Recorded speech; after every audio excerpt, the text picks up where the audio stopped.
अस्सलाम वालेकुम जी, मैं हूं अदील राज। आप देख रहे हैं मेरा यूट्यूब चैनल। जनाब, आज वादी तीरा में एक बहुत ही अफसोसनाक वाक़या रूनुमा हुआ, पेश आया। मासूम जाने गई, लोग एहतजाज कर रहे थे। एहतजाज के नतीजे में फायरिंग हुई। वहाँ पर इनिशियल कहा गया कि जनाब शर पसंदों ने फायरिंग की है। उसके बाद कुछ वाक़यात रूनुमा हुए। इस पर बात करेंगे कि रियासती हटदर्मी ख़त्म नहीं हो रही, रियासत नहीं सीख रही, नहीं जानना चाहती अवाम के दुख दर्द। डिस्कनेक्ट बड़ा ज़्यादा होता चला जा रहा है। साथ साथ मोहसिन नकवी किधर गया भाई, किधर है तेरा SHO? पूरा ऑपरेशन ज़ायरीन के लिए जो अहले तशी हजरात हैं जो बाय रोड ईरान और इराक जाते हैं, पूरा ऑपरेशन मुअत्तल कर दिया गया। ये क्या बात है? एहसन इकबाल साहब को मुंह पर एक बड़ा बुरा जवाब दिया गया है। ये क्या कहानी है, इस पर बात करेंगे। और तहरीक इंसाफ की सियासी कमेटी है, ये मजाक रात, इस पर भी बात करूंगा। सबसे पहले तो आपने सब्सक्राइब ज़रूर करना। मैंने कुछ चेंजेस की हैं, ज़रा एक्सपेरिमेंट करता रहता हूँ, बैकग्राउंड चेंज करने की कोशिश कर रहा हूँ, प्रोडक्शन वाइज इंप्रूव करने की कोशिश कर रहा हूँ। कमेंट ज़रूर दीजिएगा कि पुराना वाला आपको बेहतर लग रहा था कि ये बेहतर है। सबसे पहले तो जनाबे वाला, वादी तीरा में फायरिंग किसने की? सिक्योरिटीज़ राय, नामालूम सिक्योरिटीज़ राय का कहना है कि ये शर पसंद अनासिर ने की है। और शाहिद अफरीदी साहब जो हैं, जो कि एक मशहूर व मरूफ टाउट भी हैं, उन्होंने भी कहा है जनाबे वाला ये तो उन्होंने की है, शरपसंद अनासिर ने की है। इकबाल अफरीदी PTI के MP हैं, जुनैद अकबर ख़ान और बहुत सारे लोग, एमल वली साहब इवन, ये नहीं मान रहे। ये सब बता रहे हैं कि किसने फायरिंग की है, the one who should not be named. तो इस पर ज़्यादा बातें नहीं करते। लेकिन इसमें जो एक अजीब सी चीज़ हुई वो ये हुई कि इस पर DGI SPR साहब का वैसे तो ट्वीट आता होता है, उनका तहरीक इंसाफ के वाले से भी उनका कोई मौक़िफ़ नहीं है। उन्होंने कहा जनाबे वाला, एक जो ख़बर चली उसमें और तस्वीरें, उसमें यह था कि वादी तीरा की ताज़ा तरीन सूरत ज़िले इंतज़ामिया, पाक फ़ौज और कबायली मुशरान के दरमियान एक जरगा मुनक़द हुआ, जिसमें फ़रीक़ैन ने दर्ज झेल निकात पर इत्तफ़ाक़ किया। वाक़ये की तहक़ीक़ात की जाएंगी और जहाँ ज़रूरी है कानूनी कार्रवाई अमल में लाई जाएगी। शोधा के लवाहिकीन को 15 लाख रुपये, ज़ख्मियों को 2 लाख रुपये, सारा मुआवजा रियासत करेगी। तमाम फरीकैन ने मफामत और इलाके में अमन की बहाली पर इत्तफाक किया। अगर शर पसंदों ने, वैसे तो शर पसंद रोज़ ही मार रहे होते हैं, तो रियासत कुछ कर नहीं रही होती, तो ये चीज़ मुझे ज़रा थोड़ी सी स्ट्रेंज लगी है, थोड़ी सी अजीब लगी है। मालूम नहीं हक़ाइक़ क्या है, इन्वेस्टिगेशन होनी चाहिए, हक़ाइक़ सामने आने चाहिए। जो फुटेजेस आई हैं वो जो कह रही हैं वो आप भी जानते हैं, मैं भी जानता हूँ। मैं उसके ऊपर बहुत ज़्यादा बात नहीं करना चाहता। जो फुटेजेस हमारे सामने जो हमें नज़र आ रही हैं, जो वाक़यात नज़र आ रहे हैं, वो ज़रा थोड़े ज़्यादा सैड हैं, वो इशारा एक ही जानिब पे कर रहे हैं। प्रॉब्लम यह है कि रियासत नहीं समझ पा रही। जो सबसे बड़ा इशू है, नफ़रतें बढ़ाते चले जा रहे हैं। ये लोग अमन की बात करते हैं, इनको गोलियां मारी जा रही हैं। ये मामला जो है ये ख़राब से ख़राब तर होता चला जाएगा। ये मामला आगे बढ़ता चला जाएगा। ये मामला खोते खाने तक नहीं रहेगा, ये आगे चलता जाएगा। मामला रियासत को कुछ करना होगा। यहाँ पर मसला रियासत के हाथ में है, उसने देखना है कि हमने क्या करना है। बाकी लोगों के पास कुछ भी नहीं है करने के लिए। अवाम जो है वहाँ पर एहतजाज कर सकती है, वो कर रही है। दूसरी जानिब देखें, मोहसिन नकवी का सरेंडर देखें, क्या क्लासिक सरेंडर है। आप लोग देख के हैरान परेशान रह जाएंगे। इतना आली मुकाम सरेंडर आपने कभी नहीं देखा होगा। मोहसिन नकवी साहब चंद रोज़ पहले तक दावे कर रहे थे, जी हम ये कर दूँगा, ये चंद दहशतगर्द एक SHO की मार हैं। अल्लाह ही ऐसा वक्त दिखाता है कि वही आपके अल्फाज आपके मुंह पर आगे पड़ते हैं। आज पूरा ऑपरेशन ज़ायरीन का मुअत्तल कर दिया गया, जो कई 70 साल से चला आ रहा है। ज़्यादातर जो अहले तशी लोग ईरान इराक ज़ियारात के लिए जो जाते हैं, उनमें जो गरीब होते हैं, ये जो कम जिनकी बाइंग पावर होती है, वो लोग ये रास्ता बाय रोड का इख्तियार करते हैं। गुज़िश्ता कई सालों से हमने देखा है कि ये सेफ़ रास्ता नहीं है ज़ायरीन के लिए। इसमें काफ़ी सारे प्रॉब्लम्स आ रहे हैं ज़ायरीन को भी। तो रियासत की ज़िम्मेदारी होती है सिक्योरिटी फ़राहम करना।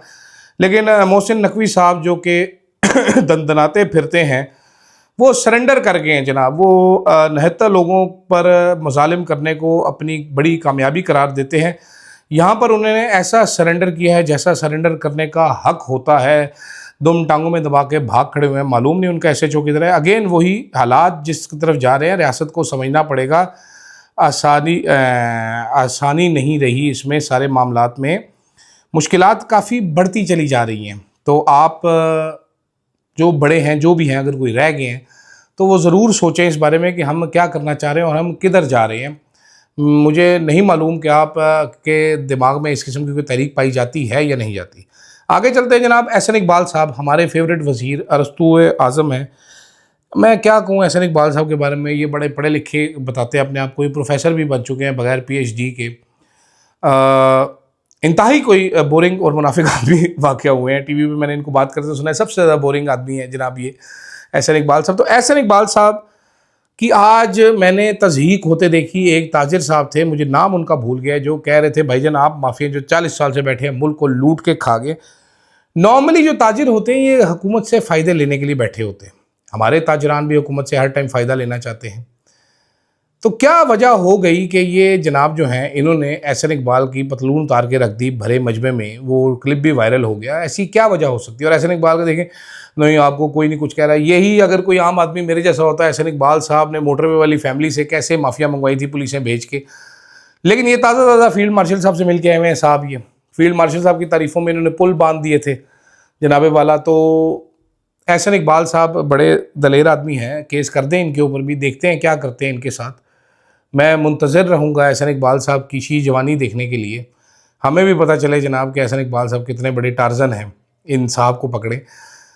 प्रॉब्लम फिर वही है, लेजिटिमेसी ना हो, आपके पैर ज़मीन पे ना हो, आप अपने वोट लेके ना आए हों, तो हर बंदा रास्ते में चलता चलता भी आपको चमाट मार देता है। तो ये चमाटे एहसन इकबाल साहब को वही चमाटे पड़ रही हैं।